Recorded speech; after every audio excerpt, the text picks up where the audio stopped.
కార్యకర్తలకు నష్టం జరిగిందంటే నిజమే. కానీ ఏ కార్యకర్త కూడా మేలు జరగలేదంటే అది నిజం కాదు. జగన్ అసలు కార్యకర్తలను పట్టించుకోలేదంటే మరి ప్రతి 50 ఇళ్లకు ఒక వాలంటీర్ చొప్పున 2,64,000 మంది వాలంటీర్లు అందరూ ఎవరు? వాళ్ళు ఏ నాయకుడు కాళ్ళ దగ్గరికి వెళ్లి నాకు సహాయం చేయమని అడగకుండా ప్రతి నెల డైరెక్ట్గా వాళ్ళ అకౌంట్లోనే 5,000 రూపాయల చొప్పున ఈ 5 సంవత్సరాల్లో 3 లక్షల రూపాయలు అందించి దేశంలో ఎక్కడా లేనటువంటి వ్యవస్థని పార్టీ కోసం, ప్రభుత్వం కోసం, ప్రజల కోసం తన కార్యకర్తలను వాలంటీర్లుగా చేసి సమాజంలో ఒక గౌరవం ఇచ్చిన జగన్ కార్యకర్తలను పట్టించుకోలేదంటారా? స్వచ్ఛ సంకల్పంలో ఇంటి వద్దకే వచ్చి చెత్తను సేకరిస్తున్న 12,000 మంది ఎవరు? ప్రభుత్వం మద్యం దుకాణాల్లో పనిచేస్తున్న 15,000 మంది ఉద్యోగులు ఎవరు? ఇంటి వద్దకే రేషన్ అందిస్తున్న 18,000 మంది ఎవరు? ఈ వ్యవస్థలు మునుపెన్నడూ లేవు. జగన్ తన కార్యకర్తల కోసమే ఈ వ్యవస్థల్ని ఏర్పాటు చేసి ప్రజల కోసం, ప్రభుత్వానికి, ప్రజలకు మధ్య వారధిగా ఉంచాడు. వార్డు మెంబర్ దగ్గర నుంచి సర్పంచులు, కార్పొరేటర్లు, మేయర్లు, డిప్యూటీ మేయర్లు, మున్సిపల్ చైర్మన్లు, కార్పొరేషన్ చైర్మన్లు, ఎంపీలు, ఎమ్మెల్యేలు, మంత్రులు, ఉప ముఖ్యమంత్రులు వీళ్ళందరెవరు? కార్యకర్తలు ఎవరైనా పదవుల ద్వారా అధికారం పొంది 10 రూపాయలు ఖర్చు పెట్టి 100 రూపాయలు సంపాదించుకోవడమే రాజకీయం. హీరోలు, విలన్లు లేరయ్యా. అందరూ చేసేది రాజకీయమే. వ్యాపారం కోసం.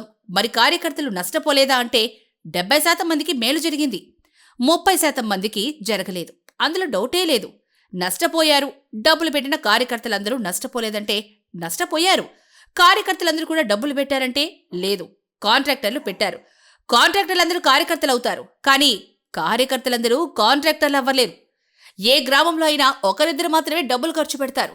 దేనికోసం? వాళ్ళ అభిమానం కోసం, పదవుల కోసం, వ్యాపారాల కోసం. ఒకటి మాత్రం నిజం, 100కి 100% ఏ నాయకుడు కూడా తన కార్యకర్తలందరినీ సంతోషపరచలేడు. ఒకవేళ అదే నిజమైతే మన దేశంలో ఒకే దేవుడు ఉండొచ్చు కదా, ఇంతమంది దేవుళ్ళెందుకు? తెలుగుదేశం పార్టీలో కార్యకర్తలు అందరూ బాగుపడలేదు. ఎమ్మెల్యేలు, ఎంపీలు, మంత్రులు ఇలా చోటామోటా నాయకులు మాత్రమే బాగుపడతారు. కార్యకర్తల పేర్లు చెప్పి వాళ్ళకి ఏవో కొన్ని కాంట్రాక్టులు ఇచ్చి వాటిలో కూడా వాటా అడుగుతారు. మళ్ళీ ఇంకా సామాన్య కార్యకర్తలు ఏం బాగుపడతారు? ఏ పార్టీలోనైనా సరే రీసెంట్గా తెలుగుదేశం వాళ్ళందరూ లిక్కర్ షాపులు పొందారు. హబా, మాకు చంద్రబాబు నాయుడు లిక్కర్ షాపులు ఇచ్చాడని వాళ్ళు సంతోషంగా ఉన్నారనుకుంటున్నారా? మీకేమయ్యా లిక్కర్ షాప్ వచ్చింది, పండగే అంటాం. కానీ వాళ్ళు లోపలే బాధపడేది మనకెలా తెలుస్తుంది? ఆదాయం ఆవగింజంతైతే ఖర్చు గుమ్మడికాయంతుంటుంది. పైకి మాత్రం అంతా బాగానే ఉంటుంది కనిపిస్తారు. అంతా బాగానే ఉన్నట్టు కనిపిస్తారు. లిక్కర్ షాప్కి డీడీ ఎంత కట్టాలో మీకు తెలుసా? వాళ్ళకి ఆదాయం 2 లక్షలు వస్తుందనుకుంటే లిక్కర్ షాప్లో పనిచేసే సేల్స్ మ్యాన్ ఇద్దరు కలిపి 30,000, మేనేజర్కి 20,000, కరెంటు బిల్లు, మెయింటెనెన్స్లు కలిపి 10,000.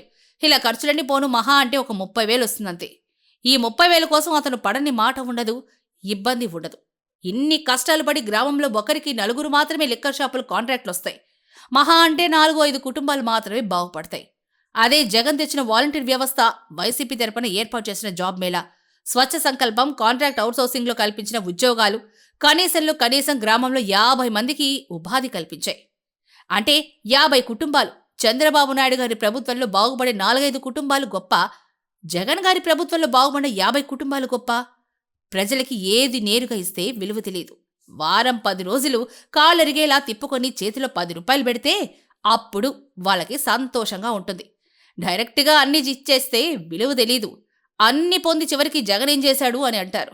ఎక్కడ కులం, మతం, వర్గం, ప్రాంతం, పార్టీలు చూడకుండా నాకు ఓటు వేయని వాళ్ళైనా సరే ఎన్నికల వరకే రాజకీయాలు. ఎన్నికలు అయిపోయిన తర్వాత అందరూ మనవాళ్ళే అని ప్రజల కోసమే 2,71,000 కోట్ల రూపాయలు ఖర్చు పెట్టి తన కోసం, తన్ను నమ్మిన వాళ్ళ కోసం నిస్వార్థంగా పనిచేసే కార్యకర్తలకు ఏం చేయలేదంటే ఎలా బాస్? కార్యకర్తలందరూ ప్రజలవుతారు. ప్రజలందరూ కార్యకర్తలు కారు. ఏ వైసీపీ కార్యకర్త అయినా నాకు జగనన్న పాలనలో ఇంటి స్థలం రాలేదని గాని, అమ్మ ఒడి రాలేదని గాని, ఇలా ఏ ప్రభుత్వ పథకాల్లో ఏ ఒక్క పదమైనా నాకు రాలేదని చెప్పగలరా? తెలుగుదేశం పార్టీ వాళ్ళు కూడా చెప్పలేరు. కేవలం ప్రభుత్వ పథకాల ద్వారానే ఈ 5 సంవత్సరాల్లో ప్రతి కుటుంబం 4 లక్షల రూపాయలు పొందింది. నిజం కాదంటారా? కార్యకర్తలకు అదనంగా 3-4 లక్షల రూపాయలు ఇలా ప్రతి కార్యకర్త కుటుంబానికి కనీసం 7 లక్షలైతే కరెక్ట్గా అందింది. నిజమే కదా? ఎవరి దగ్గర చేయి జాపకుండా మరి ఏ ఇతర ప్రభుత్వాల్లో ఏనాడైనా ప్రజలకు సంక్షేమ పథకాల ద్వారా 4-5 లక్షల రూపాయలు ఏనాడైనా అందిందా? అదే జగనన్న ప్రభుత్వంలో ప్రతి కార్యకర్త కుటుంబం 7 లక్షల రూపాయలు పొందితే నాకు రూపాయి కూడా ఇవ్వలేదంటే ఏం చేయగలం? ఇప్పటి వరకు నేను చెప్పింది కేవలం కార్యకర్తల కోసం మాత్రమే. ఇవన్నీ జగనే గద చేసింది.